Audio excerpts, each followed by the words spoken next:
ایک روز آقا کریم صلی اللہ علیہ وآلہ وسلم نے امام حسن اور حسین کا ہاتھ تھاما۔ اخذ بید حسن و حسین،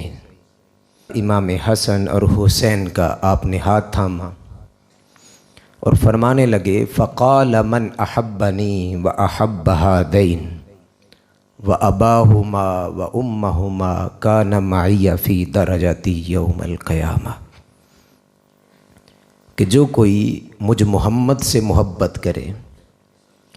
اور ان دو شہزادوں سے محبت کرے اور ان کی اماں فاطمہ سے محبت کرے اور ان کے بابا علی سے محبت کرے، کان معی فی درجتی یوم القیامہ، اللہ اس کو اس محبت کا صلہ کیا دے گا، اس کو جنت میں وہی مقام اور درجہ عطا کرے گا جو اللہ پاک مجھے دے گا۔ اور پھر آقا کریم صلی اللہ علیہ وآلہ وسلم اپنی اس لخت جگر اپنی شہزادی کے حوالے سے فرماتے ہیں فاطمہ تو بضعۃ منی، یہ فاطمہ میرے جگر کا ٹکڑا ہے۔ ہر باپ کو اپنی اولاد بڑی پیاری ہوتی ہے، مگر جو محبت جو پیار آقا کریم صلی اللہ علیہ وآلہ وسلم کا اپنی اس شہزادی کے ساتھ تھا وہ نرالا تھا کہ شہزادی تشریف لاتی حضور کھڑے ہو جاتے۔ آقا کریم صلی اللہ علیہ وآلہ وسلم کے ادب میں ہم یہاں کھڑے ہو کر درود و سلام پڑھتے، مگر قربان جائیے سیدہ کے مقام پر کہ حضور ان کے لیے کھڑے ہوتے، اور پھر ایک طرف نہیں، جب حضور ان کے گھر تشریف لاتے تو سیدہ آپ کے استقبال کے لیے کھڑی ہو جاتی۔ تو حضور فرماتے ہیں فاطمہ میرے جگر کا ٹکڑا ہے، فمن اغضبہا اغضبنی، جس نے اسے ناراض کیا اس نے مجھ محمد کو ناراض کیا۔ گویا سیدہ کی محبت حضور کی محبت ہے اور سیدہ سے بغض حضور سے بغض ہے۔ تو سیدہ پاک زہد و عبادت میں لاجواب تھی، آپ کا شرم و حیا، آپ کی سیرت و کردار، اس کا آپ اعلیٰ نمونہ ہیں۔ آپ کی عبادات کا یہ حال تھا کہ رات کو طویل قیام کرتی، اور قیام اتنا طویل ہوتا کہ کھڑے کھڑے آپ کے قدمین متورم ہو جاتے، سوجن آ جاتی، اور ساری رات مصلی پر گزرتی، اللہ کی بارگاہ میں روتی گڑ گڑاتی، توبہ و استغفار کرتی، اللہ کے خوف اور محبت میں آپ کی آنکھوں سے آنسو جاری ہوتے، اور گریہ وزاری کا عالم یہ تھا اللہ کی بارگاہ میں عبادت کا کہ جب صبح تہجد کے بعد نماز فجر کی اذان ہوتی تو ایک ٹھنڈی آہ بھرتی کہ مولا تو نے اتنی مختصر رات بنائی ہے کہ جی بھر کر فاطمہ ایک سجدہ بھی نہ کر سکے۔ تو سیدہ عالم فاطمہ الزہرا کی عبادت کا یہ عالم تھا، پھر دعائیں کرتی، التجائیں کرتی، اور ساری رات یوں اپنی عبادت میں مگن ہوتی کہ دنیا کی ہر تکلیف آپ سے محو ہو جاتی، بھول جاتی۔ اور زہد اور سادگی کا عالم یہ تھا کہ گھر کے سارے کام کاج خود کرتی تھیں، چکی خود پیستی تھی، پانی خود لاتی تھی، مگر ان ساری باتوں کے باوجود آپ کی عبادت میں کمی نہ تھی۔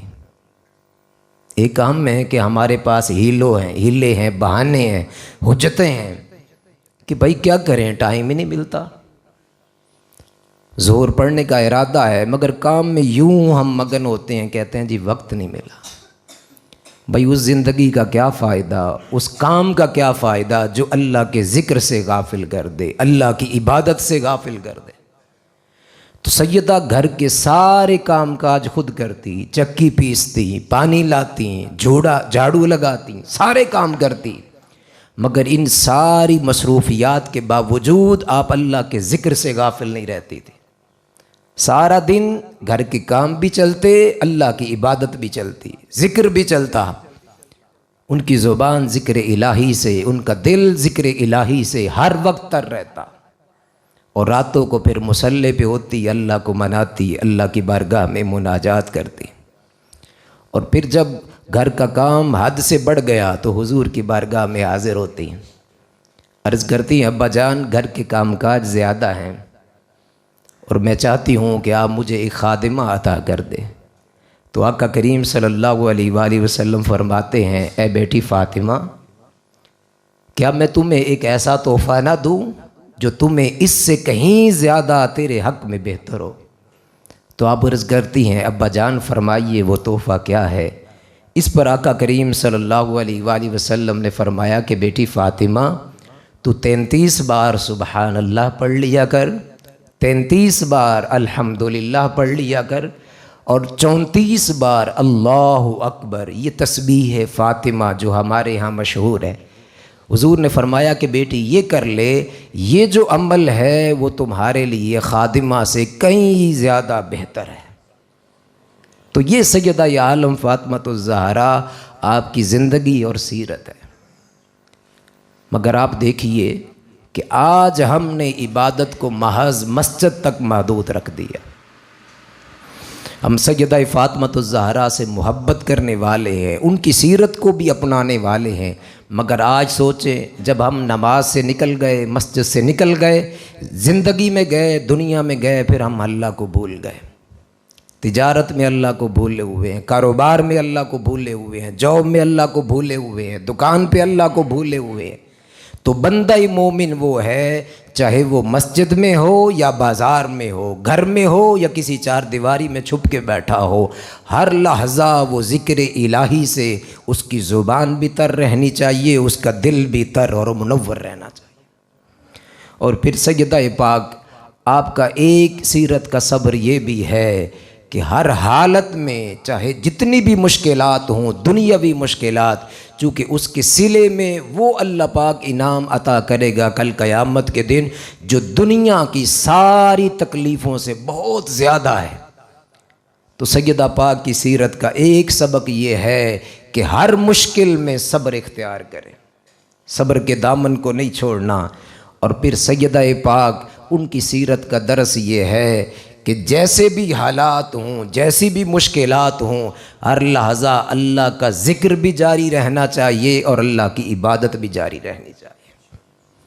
اور پھر سیدہ پاک کا معمول یہ تھا کہ وہ دعائیں کرتیں، اور ان دعاؤں میں سب سے پہلے اپنے ہمسایوں کو یاد کرتی، دوسروں کو یاد کرتی۔ تو ہم بھی جب اللہ کی بارگاہ میں التجائے کریں تو دوسروں کو اپنی دعاؤں کے اندر یاد رکھیں۔ اور پھر سیدہ پاک کی سیرت کا ایک پیغام یہ ہے کہ آپ نے اپنی زندگی کو دنیا کو آخرت کے مقابلے میں ترجیح نہیں دی، بلکہ آخرت کو دنیا پر ترجیح دی۔